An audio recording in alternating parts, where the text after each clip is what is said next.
Eu acredito no tudo, né? Vocês também? Tudo. Tudo. A gente está caminhando por tudo ou não está? Tá? Todo dia estamos caminhando um pouquinho? Então tudo vai vir. Eu acredito nisso. Eu tive um novo entendimento aqui. A gente vai lendo e vai aparecendo, né? Vai cavando, né? O senhor até me ajudou no domingo falando de usar. Aí eu dei uma lidinha aqui, eu tive um outro insight aqui, legal. Eu vou compartilhar com vocês, né? Usar foi aquela pessoa que, quando pegou na arca, morreu, né? E aí eu falei assim, caramba, acho que a gente tem muito para aprender com ele. Vai servir de exemplo. Então vamos analisar aqui friamente usar e o que ele fez, né? Ele tinha uma boa intenção. A primeira coisa que eu aprendi foi que uma boa intenção não serve para nada. Foi a primeira coisa que eu entendi. Ele teve uma boa intenção, ele foi lá, ele foi proativo. São coisas que a gente fala aqui, né? Todas as terças.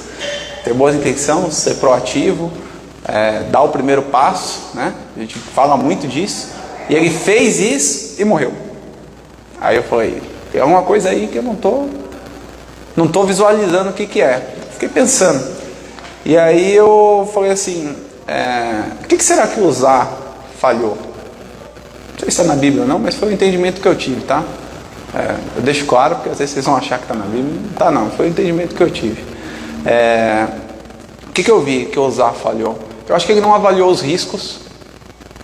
Então ele não fez uma leitura de quais eram os riscos ao tocar na arca ou querer ajudar. Ele não avaliou os riscos. Ele não pesquisou alguns casos similares, porque eu acho que se alguém já tivesse feito ou carregado e ele tivesse pesquisado, ele saberia o que pode e o que não pode. Ele não leu um manual de instrução, coisa que a gente não faz, né? As coisas vêm, a geladeira vem com o manual de instrução, a gente só põe na tomada. Então a gente não tem esse costume, né, de analisar o manual de instrução. E por incrível que pareça, está escrito lá o que tem que fazer, como é que funcionam as coisas, né? Até da geladeira, que é só pôr na tomada que ela liga sozinha. Não tem nem botão de ligar, né? Só tem agora toda a temperatura, né? Você quer menos, mais, a força dela, né? E acho que ele não conversou com pessoas mais experientes que ele. Eu tirei esse outro entendimento aqui. Então ele não avaliou os riscos, ele não pesquisou casos similares, ele não procurou algum manual de instrução e ele não escutou conselho de pessoas mais sábias, ou que já fizeram aquilo, ou que tinham entendimento sobre aquilo. E isso acontece na nossa vida. E eu já falei aqui algumas vezes, e eu vi usar sendo assim, não tem nada mais perigoso do que um doido motivado. E Uzá foi um doido motivado. Quis ajudar, se propôs a ajudar e morreu. E aí eu fiquei pensando muito sobre isso, porque eu falei, caramba, a gente precisa ser proativo. E ser o primeiro não é fácil, porque quando você vai ser o primeiro, você não tem muito por onde se basear, né? Ser o primeiro você não tem onde se basear, que é mais ou menos o que o Uzá fez, mas ele podia ter avaliado de outras formas, né? Então tem até uma brincadeira, né, que mais vale ser o segundo do que o primeiro. Eu não concordo muito, mas tem uma brincadeira assim: o primeiro você já sabe qual é o caminho e onde ele tropeçou, o segundo você só vai atrás do primeiro que você chega lá. Mas também tem quem diga que o segundo é o primeiro dos últimos, né? Então a gente não pode ser o segundo, temos que ter proatividade, mas a gente não pode ser um doido motivado, né? Que não tem nada mais perigoso do que isso. A gente precisa fazer uma leitura do que está acontecendo, dos riscos, conversar com pessoas mais experientes, pegar conselhos, né? E falando em conselho, a gente precisa tomar muito cuidado com os conselhos. Jesus, se tivesse ouvido Pedro, quando Pedro cortou a orelha do soldado, né, a gente estava no inferno. E assim é a nossa vida, quando a gente escuta conselhos de qualquer pessoa. Quando você filtra o que você ouve, você define o que você vive. Porque você começa a entender que determinadas coisas não são para você. Então a gente precisa escutar, né? E filtrar os conselhos. Oi? Andar só com quem agrega. Só com quem agrega. Andar só com quem agrega. Águia não anda com urubu. Senão vira galinha. A águia que anda com o urubu vira galinha. Não é brincadeira não, é verdade. É verdade. É. Se você quer crescer, você não vai andar com o burro, Sim.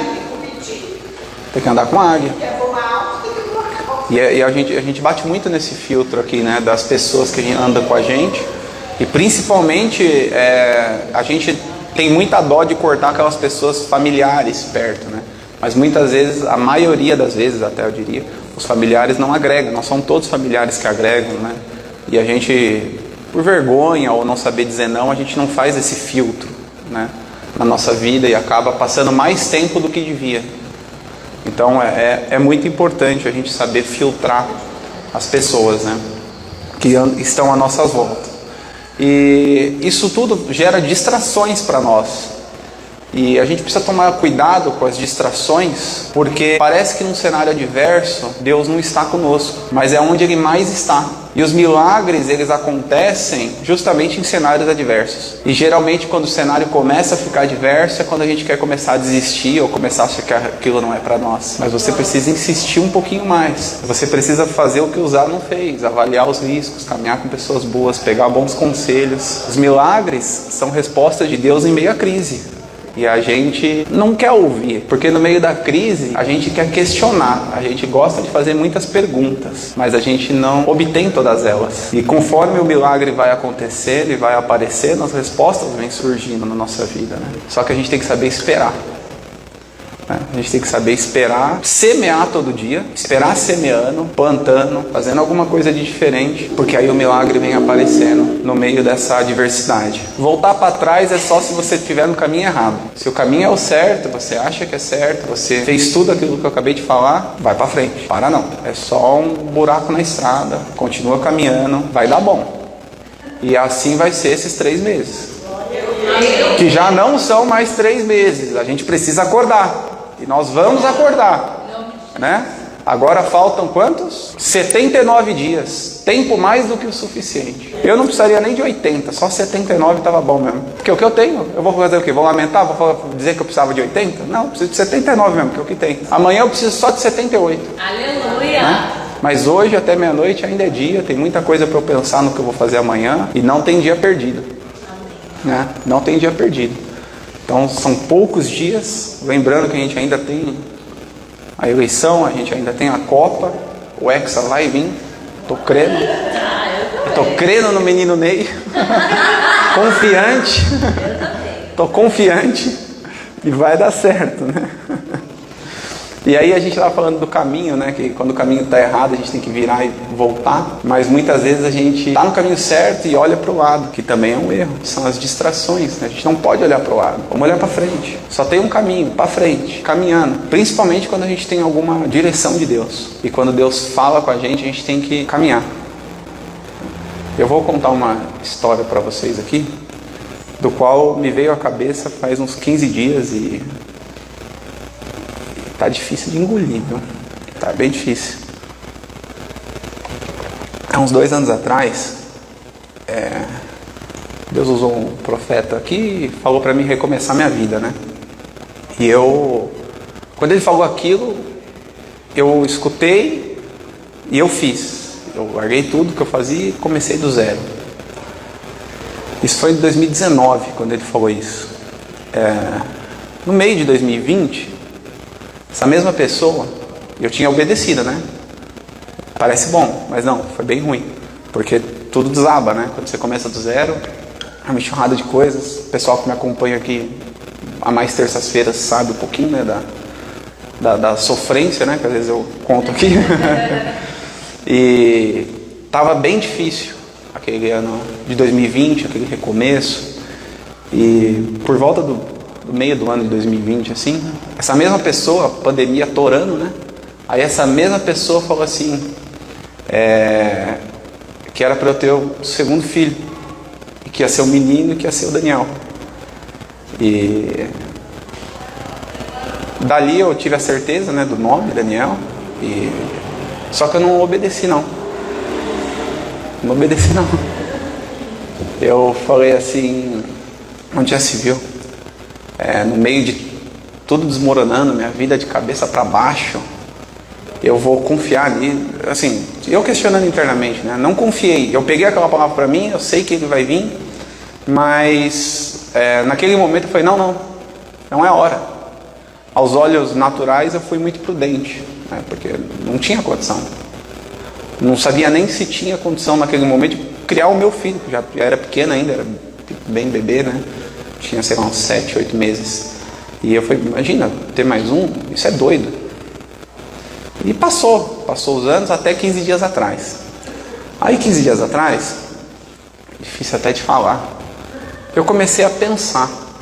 Eu falei assim, aquela criança que poderia ter nascido naquele tempo, ela nunca mais vai nascer. Vai vir outra. Mas aquela mesmo não vai vir. Aí eu fiquei pensando assim, primeiro eu pensei o lado bom. Aí eu falei assim, já pensou se é um Neymar? Se é um cara assim que vai mudar a geração, que vai fazer algo relevante? Eu atrapalhei talvez a mudança de uma história, né? Que ia, sei lá, mudar a nação, fazer alguma coisa assim. Eu comecei pensando por aí. E aí eu falei, por eu não ter confiado naquilo, talvez eu tenha atrapalhado, mas pensando do lado bom. Aí depois eu falei assim, e o lado ruim? Se fosse uma criança que viesse, sei lá, com problema de comportamento, ou até alguns problemas físicos, não sei, mas que viesse para me ensinar algo. Aí eu deixei de aprender, porque eu não confiei também. Eu deixei de viver uma história aprendendo. E aí, isso falando da criança em si, né? Pensei pro bem, depois pensei pro mal.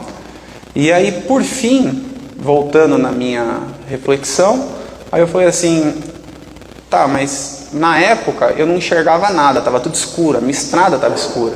Hoje eu ainda tenho minhas dificuldades, vocês sabem disso, mas o caminho está clareando. Faz total sentido. Ou seja, eu não confiei em Deus, de que aquela situação era passageira, e fisicamente, aos olhos naturais, eu não confiei em mim. Porque se eu tivesse confiado em mim, a nível de trabalho, a nível de buscar algo novo e melhor, eu tinha acreditado naquilo e tinha avançado. E saberia que as coisas não iam faltar, porque Deus ia prover e porque eu também ia fazer.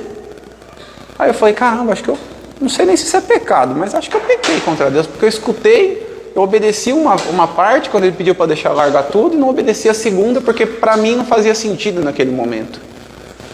E aí eu tô há 15... Obrigado. E aí eu tô há 15 dias tentando pedir desculpa para Deus e só pedindo uma coisa para Ele. Eu falei, aquela pessoa fisicamente não vai conseguir ser a mesma, né? Mas eu estou pedindo que a experiência que eu ia ter, se eu tivesse escutado, eu quero viver aquilo. Então faz 15 dias que eu quero, se for possível, Deus me permitir, eu quero reviver aquilo que Ele tinha para mim e eu não... E eu, pelos meus olhos humanos, rejeitei. Então, crer em Deus, crer que Deus existe, até o diabo crê. O diabo crê que Deus existe. Agora, obedecer o que Ele fala, aí o buraco é um pouquinho mais embaixo. E muitas vezes a gente não obedece, né? Deus, quando Ele promete algo pra gente, Ele não prometeu pra falar, daqui a pouco eu vejo se vai dar certo ou não. Ele prometeu e ponto. Ele não vai voltar atrás. Então Ele não prometeu pra ver daqui a pouco se faz sentido isso ou não. Ele só prometeu, a gente só tem que ir, depois a gente vai entendendo. Precisamos confiar. Então, se vocês acreditam que esses 78 dias dá pra mudar alguma coisa, confia e caminha. E vai em direção. Não para. Não para. Não para, talvez o seu olho te engane como o meu me enganou. E dói um pouco isso hoje, né? Porque acho que minha história ia ser muito mais bonita se eu tivesse aceitado. Acho não, tenho certeza, né? Eu estou conseguindo me levantar, conseguindo resolver as coisas, mas assim, teria sido muito mais bonito se eu tivesse obedecido. Talvez eu teria vivendo outras experiências, né? Eu estaria em outros lugares. E aí me lembrei também, para encerrar já, e isso que eu fiz foi bem similar ao que o pessoal fez no deserto, porque eles viviam milagres, né? Viram e viram, e eu naquela altura, quando aquela promessa foi liberada sobre a minha vida, eu estava vivendo alguns milagres, eu vi alguns milagres, alguns até eu até contei já aqui para vocês, e mesmo assim eu falei, não, tem que ser do meu jeito, tem que ser e a gente não entende, né? Na hora, o impacto que isso tem. Se passaram 2 anos, eu comecei a entender, graças você vai entendendo, né? Você vai vivendo, lendo, aprendendo. E a gente ter... Cara, é meio difícil. Deixa eu tomar uma água aqui. Por favor. É um debate aqui mesmo, pode ir. Então, você falou que, a gente sabe, né, que o pessoal aqui no deserto foi realmente muito obediência a Deus, né? Que até quem não tinha a ver acabou meio que pagando nada. Mas, que nem você falou, né, que a pessoa te falou de você ter um filho, mas você sentiu, essa foi a parte de Deus. Porque é aquilo que você falou anteriormente, nós temos que saber. Sim, saber filtrar as pessoas, muito bem. A gente tem que... Bem observado. Porque às vezes a gente tem, infelizmente, a gente vai ter vivido muitas nossas promessas. Sim. Às vezes o pastor está pregando, está ministrando, a gente fica pensando, se pega bem, se não pega bem. Bem observado, gostei muito. E ainda bem que você tocou nesse assunto. A gente precisa filtrar tudo que a gente escuta, né? Realmente eu tinha sentido no meu coração internamente, era realmente para acontecer, mas acabei tomando a minha decisão. Mas o que ela falou tem total sentido, tá? A gente não pode sair escutando todo mundo. Eu recentemente, acho que não tem um mês que eu escutei até o Thiago Brunet falando disso. Ele falou assim: aonde eu vou, o pessoal quer ficar profetizando na minha vida, né? E aí ele falou uma coisa muito interessante. Ele escuta, depois ele tenta pesquisar sobre a pessoa. Então, vamos supor, se ele viesse aqui pregar, alguém falasse para ele assim, aqui alguma coisa, ele ia escutar, depois ele ia perguntar para o pastor Felipe quem é aquela pessoa que falou, como que ela está, realmente procede, como que é a vida dela, está bagunçada, não está. Então ele falou assim: eu não acredito, mas também não desacredito, eu vou investigar a fonte. Então aí tem total sentido aqui, né, da gente saber quem é as pessoas que estão nos dando conselho, né? Então bem colocado mesmo. Eu costumo dizer para algumas pessoas: eu não acredito em assim, mas tem coisas que é no oculto, que é só você. Você não vai acreditar. Porque uma pessoa que você nunca viu na vida vai te dizer assim. Minha irmã naquele dia, ela ficou presa, o pastor falou onde ela morava. Ele nunca foi naquela vida. Sim. É um povo, eles moram no quintal assim, assado. Sim. E você ainda vai duvidar, né? É verdade. Tem. Mas às vezes, sei lá, eu tiro por base por mim, sabe? A gente foi muito claro, mas na hora você não vai, não sei, trava. Você não vai, você só tem que ir, você não vai, você para. Né? Uma coisa tão simples, é só ir, cara. Não faz mais nada, só vai. E você para. Né? É doido isso. É doido. Mas espero que sua irmã tenha acreditado e tenha ido, não tenha parado não. Faz ela ir, chuta a bunda dela e faz ela ir, não deixa ela ficar parada não. Dá um empurrão, vai. Brincadeira, tá? Para finalizar, vou finalizar com uma frase aqui, né? Que eu vi num culto do André Fernandes, achei muito legal, que é assim: nosso maior fracasso é ter sucesso em algo que Deus não pediu para a gente fazer. Então, nosso maior fracasso é ter sucesso em algo que Deus não pediu para a gente fazer. Usar. Deus não pediu. Começou com ele, Terminou com ele. Terminou ali. Mas serviu de exemplo, né? Aí o pessoal já ficou meio ligeiro. Não vou pegar lá, não. Vamos chamar quem? Aí chamou o Obed-Edom. Ninguém quis tocar. Aí chamou quem era o especialista do negócio para poder carregar. Então, é até uma brincadeira que eu faço, né? Assim, não existe pessoa tão ruim que não te ensine nada. Nem que seja para ser mau exemplo, ela te ensina, né? Então, alguma coisa a gente sempre tem a aprender com as pessoas. Gente, mais uma vez, muito obrigado. Pessoal da internet, obrigado por ter escutado. Semana que vem a gente tem mais.